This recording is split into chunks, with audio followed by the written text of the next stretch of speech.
तो दो है, तुम्हें कैसे ले चलेंगे? कंधे तो दो है और दो को ले जा सकते हैं और कौन है? बंदरों ने कहा क्यों दिमाग खराब कर रहे हो हनुमान जी से? हनुमान जी ने कहा क्या मतलब? अरे बोले तुम्हारे रोम इतने हैं, एक रोम में एक एक बंदर लटक जाएगा तो क्या फर्क पड़ेगा, सभी लोग एक साथ पहुंच जाएंगे। कंडीशन बनी। लेकिन प्यारे आज राम जी ने कहा कोई बात नहीं हनुमान, यदि मैं नहीं कर सकता तो ये काम करना क्या? बोले भारत कुशल हमारे सुनायो और समाचार ले तुम चलिया। हनुमान जी महाराज पहुंच गए क्या? राम बिरह सागर में और भरत मगन मन हो और बेप्र रूप धर पवन सुत आए गयो जनिपूत। क्या देखा अयोध्या की धरती पर? बोले रहे एक दिन आबादी अधारा और समझत मन दुख भयो अपारा।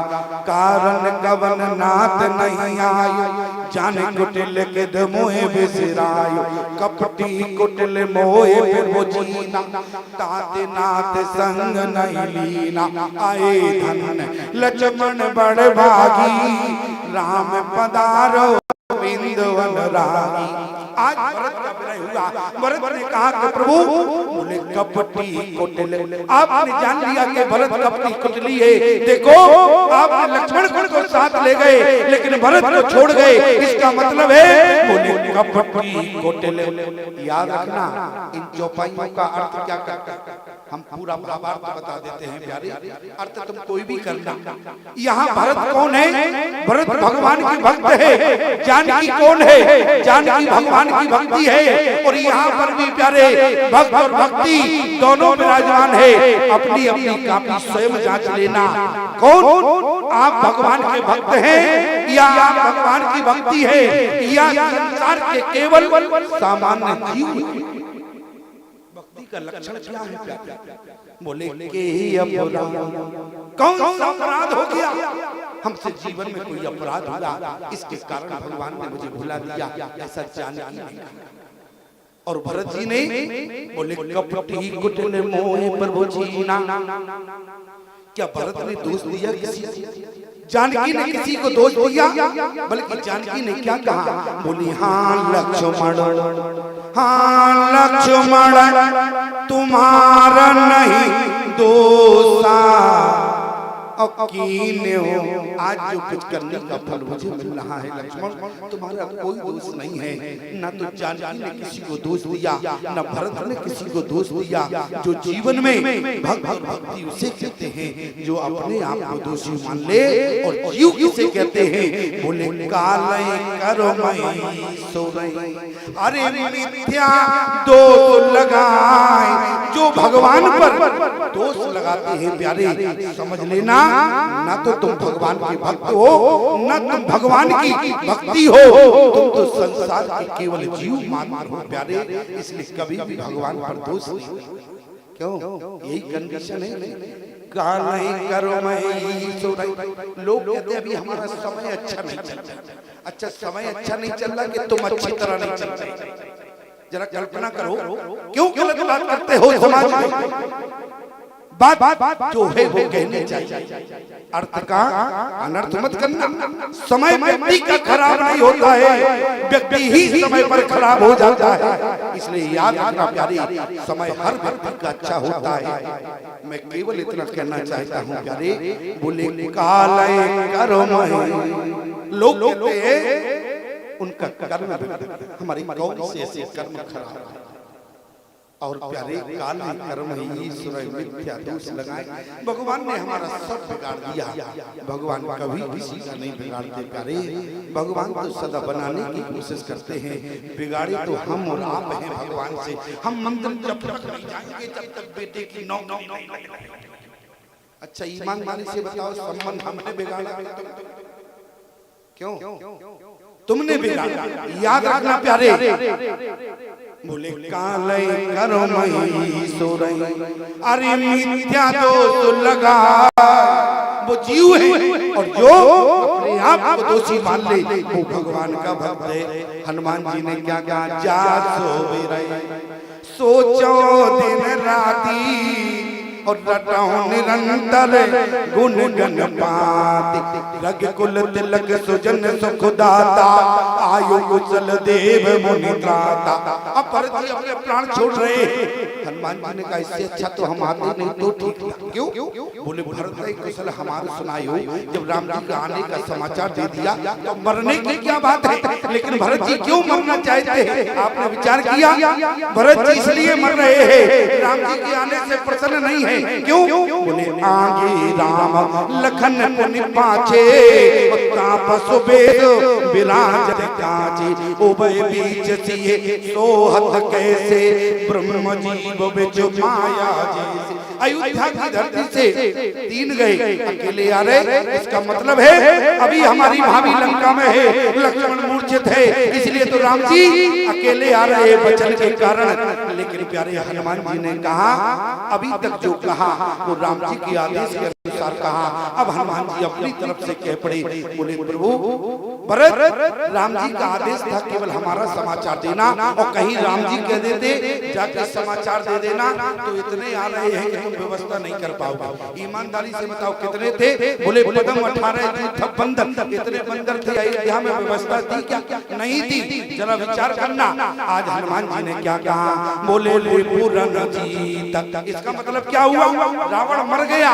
बोले पूरन जीत सुजगावत और सीता सहित अनुज परवावत। स्थिति क्या हुई? जब तीनों के आने का समाचार मिला तो गोस्वामी जी ने क्या कहा? सुनत बचन बिसरे सब दुखा को तुम तात कहाँ ते आए मोहे परम प्रिय बचन सुनाए। आज भरत जी महाराज प्रसन्न से अवस्था में है। अयोध्या वासियों ने कहा कि भरत कब मरोगे? भरत ने कहा हम क्यों मरे? अरे तुमने प्रतिज्ञा की थी। और भरत याद रखना, बोले लगी को लोरीत सदा चली आई और प्राण जाए पर बचन न जाए। वचन क्या था? बोले चित्रकूट की चरण भगवान की चरण रज को उठा के तुमने सौगंध खाई थी कि भैया यदि अवधि के अंदर नहीं आए तो आज तुम्हारा भरत भाई जीवित नहीं मिलेगा। अवधि बीत रही है, इसलिए तुम कब मरोगे भरत? जरा दिन याद करो जिस दिन तुमने प्रतिज्ञा खाई, प्रतिज्ञा की थी। भरत कहने लगे हम क्यों मरे हमारे दुश्मन क्यों?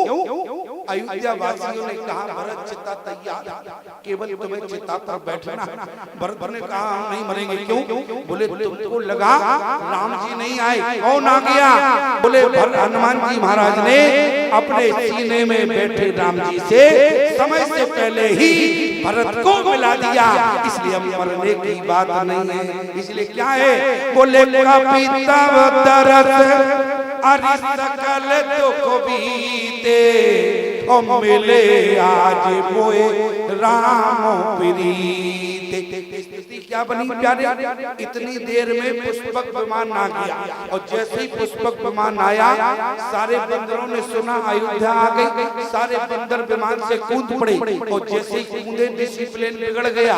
जितने अयोध्या में मिलने के लिए खड़े थे सब घरों में प्रवेश कर गए। सबने कहा मैया जल्दी से दरवाजे बंद करो। बोले क्यों? राम जी आ गए। बोले राम जी तो नहीं आए, पता नहीं कौन देश के लोग आए। क्या हुआ?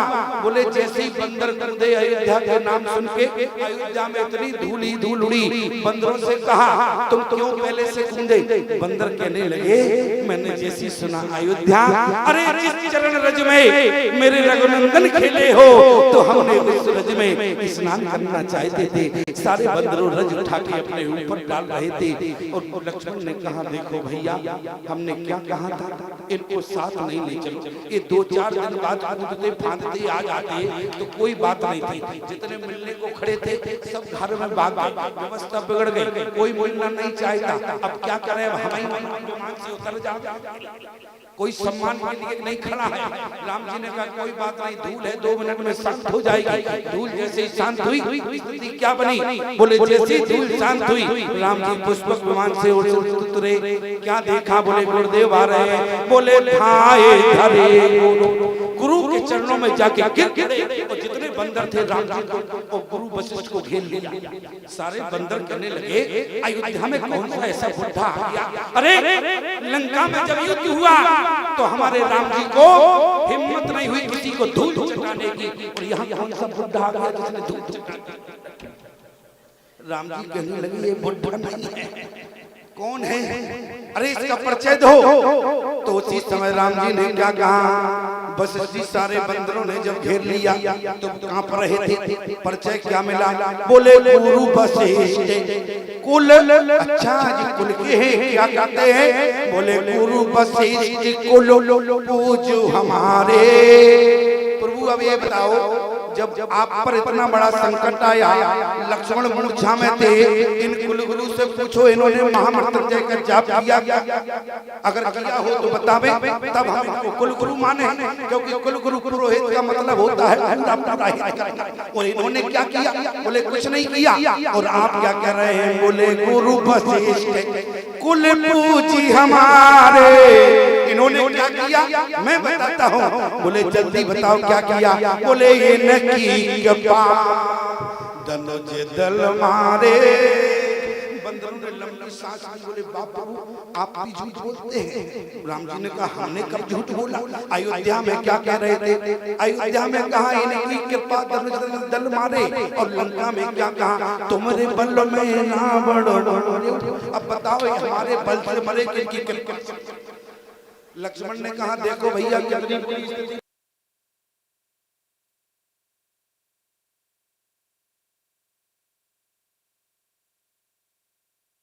जवानी में बल होता है और बोले बुढ़ापे में बोले बल नहीं होता। ईमानदार, क्योंकि आज बूढ़े व्यक्तियों का यहाँ सम्मान है। आज बूढ़े व्यक्तियों का यहाँ सम्मान है। और याद रखना, जिस नगर में बूढ़े व्यक्तियों का सम्मान होता हो प्यारे, वो नगर ही संस्कार की जननी कही जाती है। और जहाँ बूढ़ों का सम्मान नहीं है वहाँ क्या है? बोले लंका है। बोले बूढ़ो भाइयों न तुम्हारे देव तो ही। और जहाँ बूढ़ों का सम्मान है वही रामदल है। मैं केवल इतना कहना चाहता हूँ, आज क्या कहा? बोले वृद्धावस्था में केवल कृपा होती है। राम जी ने कहा जो मैंने लंका में कहा वो भी सत्य था, जो अयोध्या में कहा वो भी सत्य था। प्रमाण बंदरों ने कहा दो बातें सत्य नहीं होती, एक बात बताओ। तो राम जी कहने लगे मानव से ये बताओ, बुढ़ापे पर यदि कृपा होती है, जवानी में बल होता है, तो वानरों मैंने लंका जैसे संग्राम को जीतने के लिए तुम्हारे बल का प्रयोग किया और गुरुदेव की कृपा का अनुभव किया है। ऐसा राम जी ने कहा, समाधान हुआ। अब गुरु जी ने कहा देर ना हो जाए, और हम भी सोच रहे देर ना हो जाए। क्यों प्यारे? देर किस बात की? राम राज का समय आ गया है। तो गुरुदेव ने क्या कहा? आज सोखरी सुदिन समुदायी और गुरु वशिष्ठ तुझो लिए बुलाई। ध्यान देना, आज सो घर, आज घड़ी आ गई। कौन? आज सो घड़ी सो दिन समुदाई और गुरु वशिष्ठ तुझो लिए बुलाई। मुहूर्त आ गया है, ब्राह्मण सारे खड़े हुए। राम जी ने कहा ठीक है गुरुदेव आपकी आज्ञा है, हम सिंहासन पर बैठेंगे, लेकिन एक निवेदन भी हमारा है। क्या? बोले देखो हमारे भरत भाई के केस जो है जटाओं में हो। केस कैसे है? जटाओं में उलझ गए। हम अपने भाई के केस सुलझाना चाहते हैं, और आज का व्यक्ति न्यायालय में न्यायाधीश के यहाँ भाई भाई के केस पड़े हैं। तुम सोचते हो हमारे भाई से जो केस है वो न्यायाधीश निपटाएगा? याद रखना, भाई भाई के बीच में जब केस हो तो कोई न्यायाधीश नहीं, भाई ही जाएगा। जब केस सुलझेगा प्यारे, कोई न्यायाधीश भाई भाई का केस नहीं सुलझा। मैं तो यहाँ कहूँ प्यारे, वो कैसे तो भाई है जो समाज में आज झगड़ रहे हैं न्यायाधीश कि यहाँ अपना केस ले। जरा विचार करना, उन भाइयों के लिए तो प्यारे मैं ये कहूँ, काश भगवान ने गर्भ में भी कोई अदालत न बनाई होती तो वो गर्भ में ही मुकदमा लेकर ही। अगर माँ के गर्भ में ही कोई अदालत होती तो वही केस दर्ज हो जाता। क्यों? इसलिए आज भाई भाई के बीच में केस नहीं होना चाहिए, बल्कि सुलझना होना चाहिए प्यारे। इसलिए आज सौघारी बोले मुहूर्त तो है, लेकिन पहले हम भरत के केस सुलझाएंगे, स्नान कराएंगे। अच्छा, फिर इसके बाद लक्ष्मण के केस सुलझाएंगे, स्नान कराएंगे, फिर शत्रुघ्न को स्नान कराएंगे। और इतने में बंदरों ने कहा प्रभु हमें स्नान कौन कराएगा? राम जी कहने लगे तुम्हें स्नान? लक्ष्मण बोले तुमको कौन कराएगा? सरयू बह रही है, जाओ स्नान करके आ जाओ, राम राज्य का मुहूर्त है। बोले नहीं प्रभु, अपने भाइयों को अपने हाथों से नहलाओगे, हमको कौन नहलाएगा? हम हमारे हाथों से नहलाना। लक्ष्मण ने कहा देखो प्रभु और ज्यादा समस्या खड़ी है, तुम इनको नहलाओगे पदम 18 जूथा बंद, 2-4 साल लग जाएंगे नहलाने में। राम जी ने कहा कोई बात नहीं, अभी बात बनेगी। कैसे? बोले राम कहा सेवकन बुलाई और प्रथम सखे ने अन्न बाबा जाई। सारे सेवक हाथ जोड़कर खड़े हो गए, बोले माफ करना एक बंदर हो तो नहला दे, इतने बंदर हैं, बंदरों में कोई डिसिप्लिन नहीं होता, इसलिए प्रभु एक दिन में नहीं 2-4 दिन लगेंगे इनको नहलाने में। राम जी ने कहा 2-4 दिन लगेंगे? लक्ष्मण ने कहा तो राम राज्य नहीं होगा। क्यों? राम जी ने कहा आज नहीं होगा तो कल हो जाएगा। अरे बोले कल नहीं होगा। क्यों? बोले कल आपकी डिक्शनरी में खराब शब्द है। क्यों? क्योंकि राजा दशरथ ने क्या कहा? कल ही दे हो राम जो राजू। गुरुदेव ने क्या कहा? बेग विलंब न करहिन राजिय तवहि समाज, सुदिन सुमंगल तवहि जब राम होए जो राज। लेकिन राजा दशरथ ने क्या कहा? बोले राम ही देव काल जो राज। काल के चक्कर में 14 वर्ष जाना पड़ा, अब लगता है 14 वर्ष पर जाना पड़ेगा, सारे बंदरों का स्नान आज नहीं हो पाएगा। राम जी ने कहा अभी 2 मिनट में स्नान हो जाएगा। लक्ष्मण ने कहा कैसे हो जाएगा? बोले देखो मैं कौन हूँ। सारे बंदरों से कहा मैं कौन हूँ? बंदरों ने कहा भगवान राम है। अच्छा, अब आप लोग भी देखें, हमारे राम किस संस्कृति में पैदा है? राम जी भारतीय संस्कृति में पैदा है, याद रखना। बोले रावण और राम की राशि एक है। रावण कहाँ पैदा है? पाश्चात्य संस्कृति में है। भारतीय संस्कृति और पाश्चात्य संस्कृति में अंतर क्या?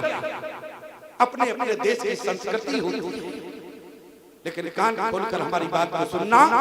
भारतीय संस्कृति और पाश्चात्य संस्कृति में अंतर क्या है? बोले पाश्चात्य संस्कृति कहती है खाओ पियो मौज करो और रहो होटल में मरो चाहे हो, एक पाश्चात्य संस्कृति।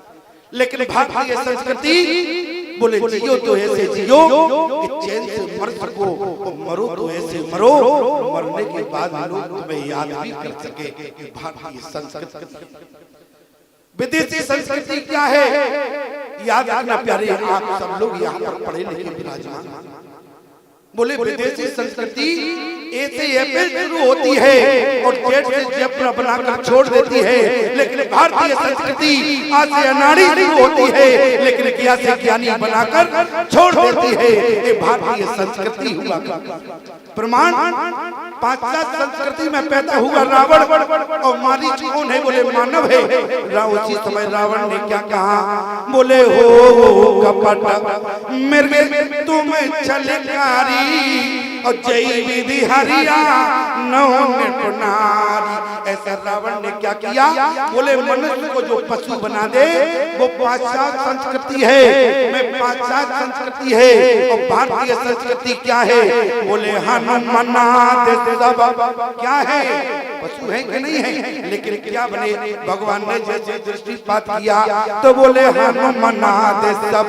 अरे वानर वीरा धरे मनोहर मनुज शरीरा। सारे लोग मनुष्य बने क्योंकि भारतीय संस्कृति रही प्यारी और भारतीय संस्कृति में पैदा है हमारे राम जी। इसलिए मैं आपसे निवेदन करूं, पाश्चात्य संस्कृति का साथ न दें, पाश्चात्य संस्कृति को स्वीकार न करें, भारतीय संस्कृति को स्वीकार करें प्यारे, तब हम जीवन में राम की पद्धति पर चल पाएंगे। जरा विचार करना। अनवाए प्रभुति नौ भाई गुरु अनुशासन मांग नहाए। इसके बाद राम जी ने स्नान किया। गुरुदेव ने कहा समय आ गया, तो गोस्वामी जी ने क्या कहा? राम राज बैठे त्रिलोका, राम राज